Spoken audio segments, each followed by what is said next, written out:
en remontant, il y a 2 axes pour les tracteurs, là je parle.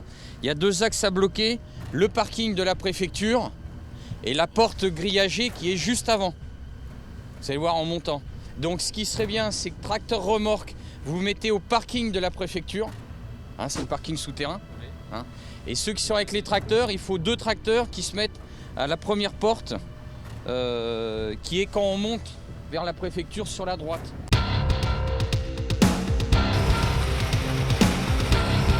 Mesdames, Messieurs, bonjour, très heureux de vous retrouver pour cette nouvelle émission Power Boost. Alors vous allez voir, c'est une émission un petit peu exceptionnelle puisqu'on a décidé de vous montrer concrètement comment se met en place un barrage. Effectivement, les agriculteurs sont excédés et là nous sommes ici dans l'Eure-et-Loir, tout près de Chartres, et vous allez voir, on met le cap sur la préfecture de Chartres. On se retrouve juste après le sommaire de cette nouvelle émission Power Boost. Merci Jean-Paul, ça va être super évident de faire un sommaire en mode déconne et bonne humeur sur fond de manifestation. Mais bref, à Chartres, on était tenté de visiter la superbe cathédrale avec ses 2 clochers, mais niet. On est plutôt allé sur le terrain au cœur d'une manifestation. En ce 2 février 2016, les agriculteurs voulaient bloquer les accès à la préfecture d'Eure-et-Loir. Pourquoi, comment? C'est ce que vous allez voir, et tout ce que je peux vous dire, c'est que vous allez en manger du tracteur en colère et des pneus, oui, beaucoup de pneus. Mais bon, on va trouver un peu de légèreté avec le lancement d'Agri Demain, cette nouvelle façon de communiquer sur l'agriculture, et l'interview à cette occasion d'un gars dont vous kiffez sûrement les vidéos. Il s'agit de Thierry, agriculteur d'aujourd'hui. Et oui, il est ambassadeur d'Agri Demain. Pas de temps à perdre, on va être en retard à la manifestation et on a une bonne dose de news à voir avant. Alors, enjoy! Selon les résultats économiques des exploitations en 2014 publiés par le ministère de l'Agriculture, le remboursement des emprunts s'est accru de 4%, alors que dans le même temps, le salaire retenu par l'exploitant est en baisse de 4%. Le poids des investissements et le poids de leur remboursement pèsent donc directement de plus en plus sur le revenu des agriculteurs. Rappelons que le taux d'endettement moyen d'une exploitation est de 42% en 2014. Ce taux moyen cache néanmoins d'importantes disparités. En effet, pour les exploitations porcines et de volailles, ce taux moyen est supérieur à 60%. Le pulvérisateur traîné Vega, qui avait été présenté en avant-première sous forme de concept lors de l'Agritechnica 2013, a refait son apparition sur le salon allemand en novembre dernier. C'est donc finalement cette année qu'il entrera en production de série. Il devrait être disponible avec des cuves affichant des contenances de respectivement 3000, 4000 ou 5000 litres et une largeur de rampe allant de 15 à 24 mètres. La charrue semi-portée Gverneland PW-RW a été certifiée AEF Isobus. Il s'agit du premier matériel de ce type à avoir rempli l'intégralité des tests de conformité de la fondation AEF. Bénéficiant d'un concept de 3 charrues en une, ce modèle est capable de se séparer en 2 parties. Un robuste châssis monté sur chariot constitue la partie avant, tandis que la partie arrière est une charrue réversible qui est attelée à la charrue avant par un relevage 3 points.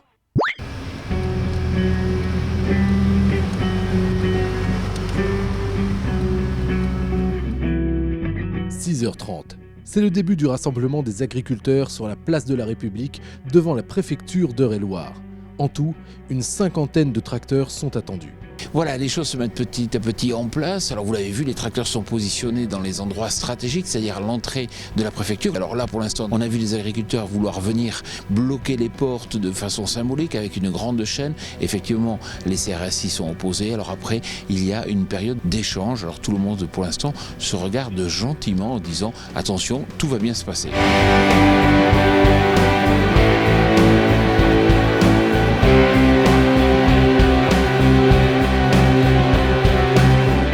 Juste étayer un peu la porte, c'est ça? C'est symbolique, juste barricader la porte, que le personnel ne puisse pas rentrer, puisque nous, on nous empêche de travailler. Donc aujourd'hui, on a décidé d'empêcher l'État de travailler.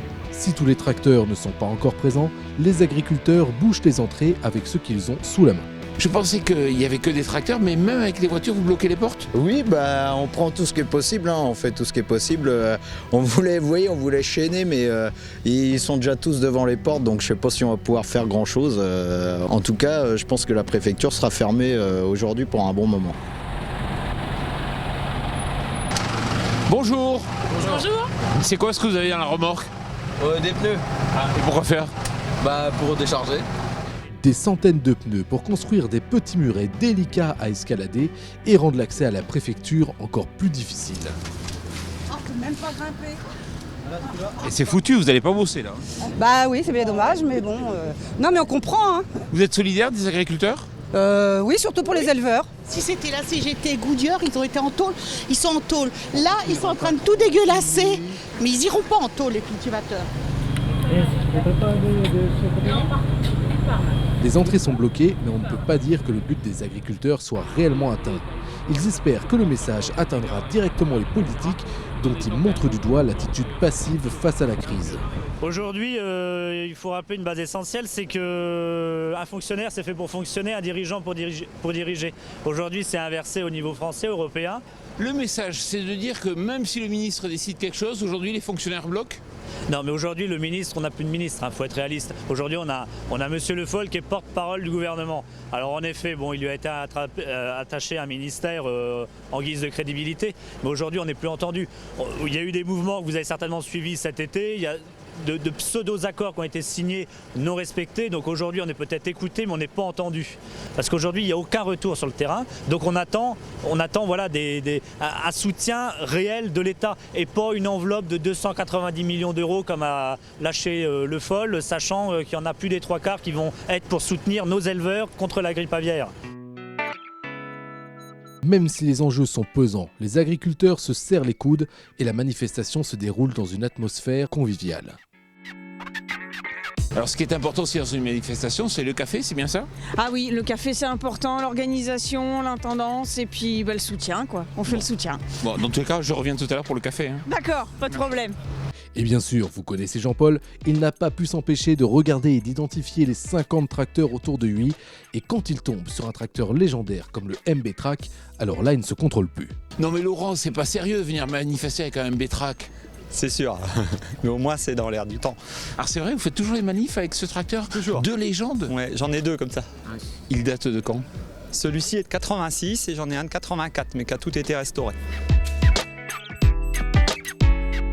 Voilà, le jour commence à se lever, les agriculteurs ont positionné les tracteurs dans toutes les rues adjacentes et la préfecture est totalement bloquée. Moi, je vais en profiter pour vous parler du sujet suivant.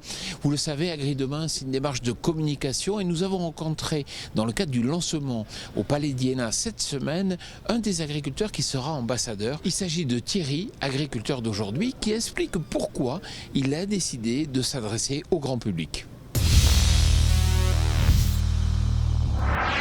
On vous en parlait la semaine dernière, et bien ça y est, AgriDemain, c'est lancé. Et parmi les ambassadeurs, Thierry, agriculteur d'aujourd'hui. Et oui, vous le connaissez, c'est lui qui poste régulièrement des vidéos sur YouTube, et on avait même visité son exploitation il y a quelques numéros de cela. Alors Thierry, pourquoi ce choix de devenir un ambassadeur AgriDemain ? Alors mon choix de devenir ambassadeur AgriDemain, c'est de voir que l'agriculture veut commencer à communiquer. Elle veut essayer de s'extérioriser un peu de son précaré. Et quand j'ai vu ça, vu mon expérience et mes essais, j'allais dire un peu privés et à mon échelle, je me suis dit pourquoi pas essayer d'allier les forces et puis de profiter d'une démarche qui est positive et puis commune pour essayer d'avancer dans la communication en agriculture et la communication de l'agriculture envers les grands médias et la population en général, quoi. Alors comment les agriculteurs souffrent-ils concrètement d'un problème d'image et pour quelles raisons selon vous ? Alors il est vrai que c'est pas toujours facile d'être agriculteur maintenant. Quand on discute, ne serait-ce qu'avec des amis, des gens qu'on rencontre, il y a souvent des préjugés qui sont émis et on a toujours l'impression de devoir un peu se mettre sur la défensive pour s'expliquer, essayer de convaincre et c'est vrai que là-dessus on a parfois l'impression d'être mal reconnu et surtout mal compris, quoi. L'impression que j'ai, c'est qu'en général les médias nous présentent comme des agriculteurs, parfois arriérés, mais surtout qui ont des pratiques qui sont pas toujours correctes. Et ça, je pense qui sont orientés par certaines personnes qui proposent des solutions soi-disant toutes faites, mais qui en réalité ne peuvent pas correspondre à tous les systèmes d'agriculture. On a autant de systèmes d'agriculture que de types d'agriculteurs, que de production. Et donc il faut arriver à montrer autre chose que des solutions toutes faites qui peuvent être apportées par des grands gourous qui n'ont pas toujours les pieds sur terre, quoi.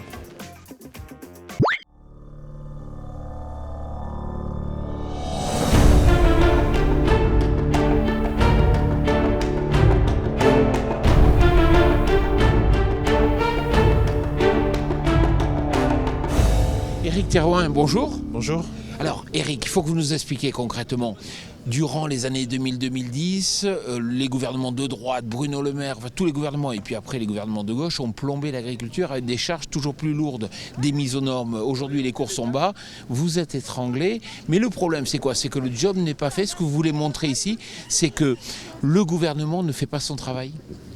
Oui, c'est clair que le gouvernement, les gouvernements, depuis des années, on leur dit qu'il faut baisser les charges, on leur dit qu'il faut prendre des mesures très importantes. Par exemple, la TVA sociale, enfin peu importe comment on l'appelle, le fait de réduire les charges qu'on a sociales sur les exploitations, qui sont une vraie distorsion de concurrence avec les autres pays. La droite a dit il faut le faire. La gauche, dernièrement, dans un livre du président de la République, on aurait dû le faire. Mais oui, mais faites-le, puisque aujourd'hui on est concurrencé par des produits étrangers qui n'ont pas ces charges que nous on a.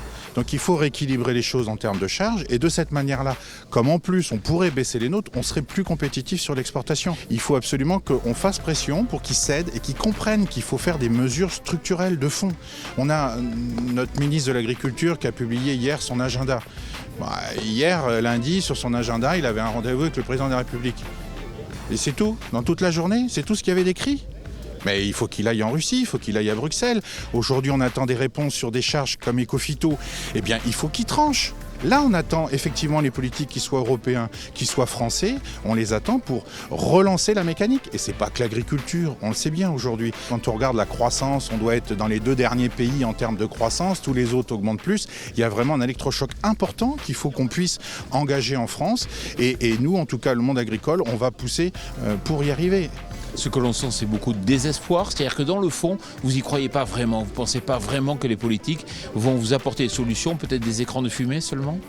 Chat échaudé, craint l'eau froide. Donc effectivement, aujourd'hui, il y a une crise dans tous les secteurs agricoles. Et effectivement, on a un boule au ventre que les politiques ne nous répondent pas. C'est pour ça qu'on est la ferme. C'est une colère sourde qui ne fait pas autant de bruit que la colère qu'on a en nous.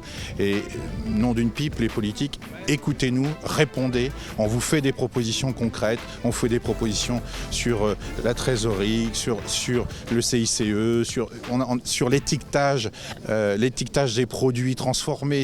Il y a plein de mesures simples à faire et qui ne vous coûtent pas forcément quelque chose. Mais faites-le rapidement. On n'en peut plus.